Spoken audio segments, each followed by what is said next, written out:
Such a beautiful day today. I hope everyone is enjoying their weekend.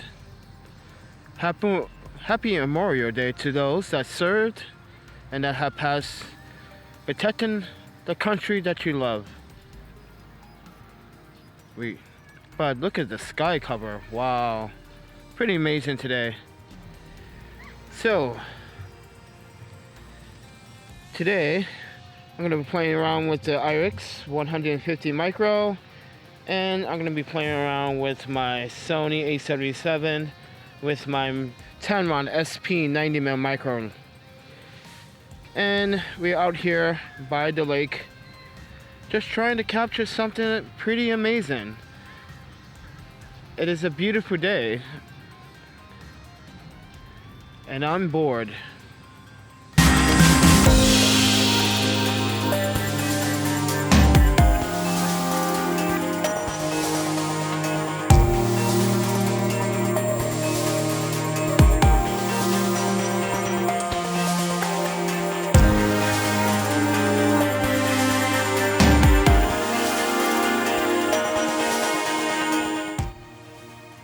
So as I'm taking pictures with the Yi M1 4K mirrorless micro four thirds camera, I'm getting some really stunning images with the Irix 150 combination. Now I am shooting with my Sony and the Tamron SP 90 as well to not do a comparison, to see which micro lens that I like the most now as of 2019. That will make practical sense.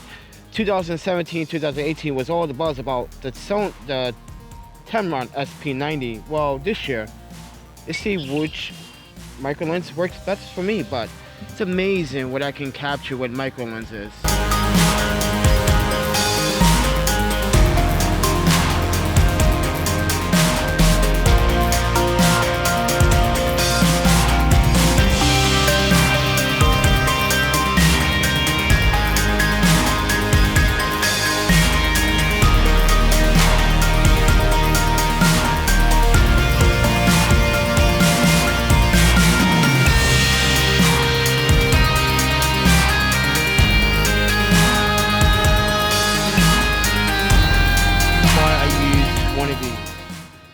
A great tool, a diffuser.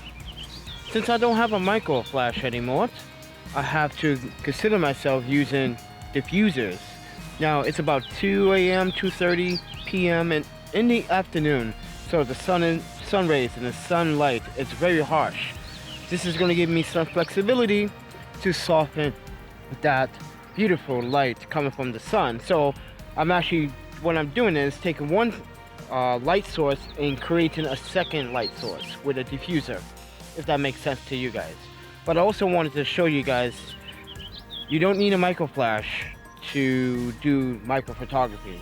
You can always find light around your house somewhere, and it's based on creativity. But this is how you use your tools every day. As I was shooting with both lenses from the Tamron and from the Irix, now both have cons and both have pros. I'm gonna get to that at the end of the video, or maybe sometime when I actually talk about a topic.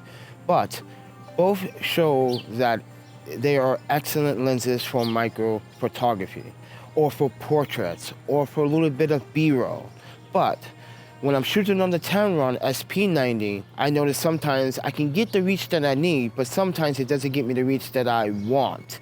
But with the Irixlens, it gives me the reach that I want, but sometimes a little bit too much of that reach is not what I needed. So I need to back up when I'm shooting subjects.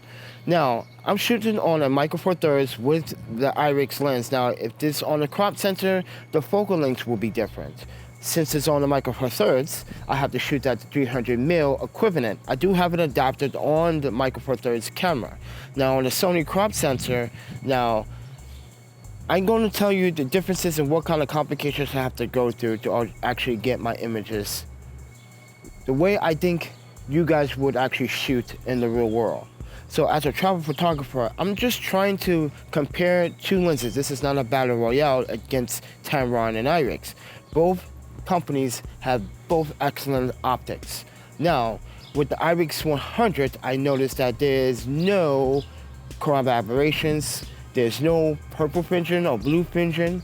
with the Tamron, now when I'm shooting water drops with both lenses, I noticed that the Tamron demonstrates some color fringing, just a bit. I can clean it up in editing, but I refuse to do that sometimes, so I go with the Irix. Now, this is why the Irix will win in that category, because now as we talk about purple fringing and color fringing, there's none on the Irix. It's showing very good potential. Now, there's some ghosting a little bit on the Tamron and also slightly a little bit on the Irix, but you cannot even tell if I show you some of these images, and maybe you can tell if you're pixel peeping.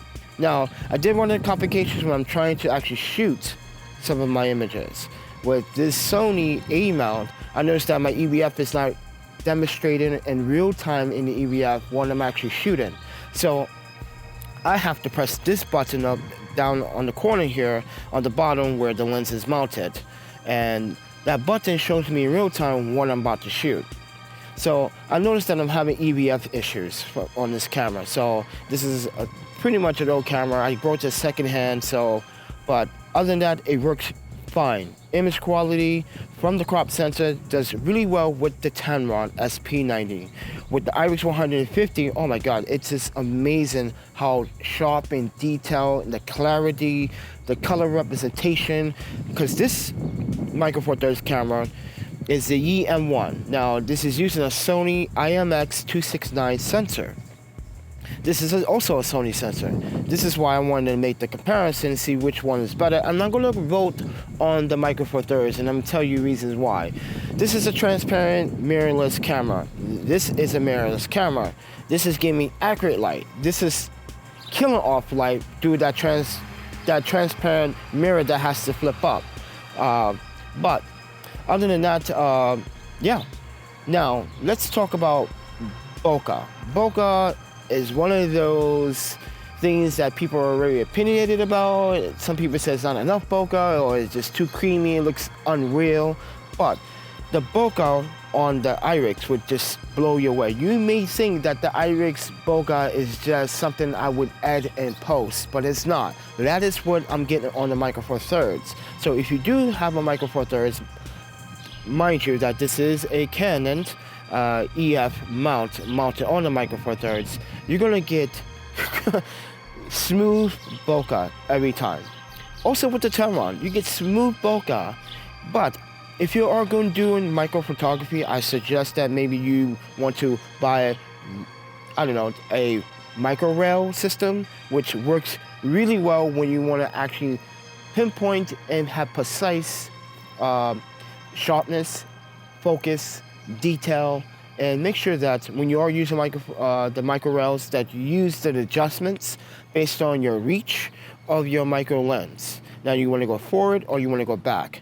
But other than that, now the Irix doesn't have a coating to prevent scratches, but the Tamron does. Now I use both lens hoods in all the photos, so I wasn't able to actually really test lens flare if you guys are looking for that comparison, but I would tell you right now, the Tamron has great control of lens flare, but there's the Irix shows really the exact same specifications as the Tamron when it comes down to sun flare, but a little bit better than the Tamron.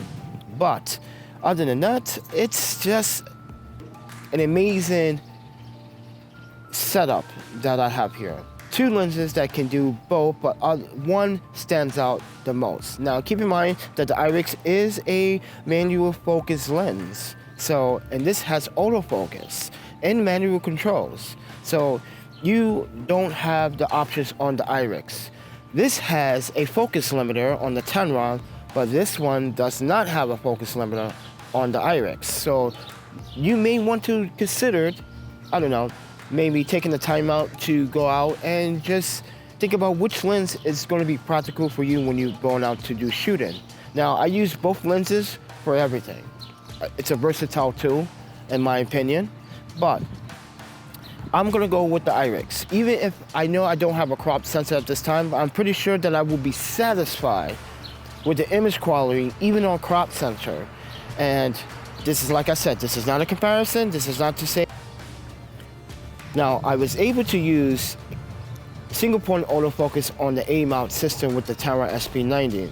Unfortunately, I wasn't able to use the Irix autofocus system because this is a manual control, but on this particular camera, I was able to control the aperture, which does have a CPU aperture control, and autofocus, so single point autofocus that is. But on this particular one, I was only able to actually keep the lens open at f2.8 because I mounted this on a Micro Four Thirds that doesn't have a CPU control metadata adapter. So everything was at f2.8, so you guys can see at f2.8 on this particular lens, it's exceptional. And I'm pretty sure when it gets down to f8, f14, it's going to be even much sharper. But with the A mount, the Tamron, I was really impressed. I'm still impressed after like 2.5, 3 years of owning this particular lens for A mount.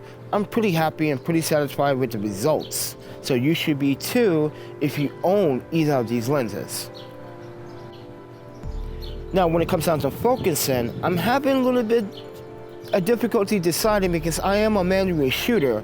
But when I need to get the shot done, when it comes down to micro photography, the A mount executes it much faster than I'm manually focusing. When I'm manually focusing, I know I want to be precise and want to be particular.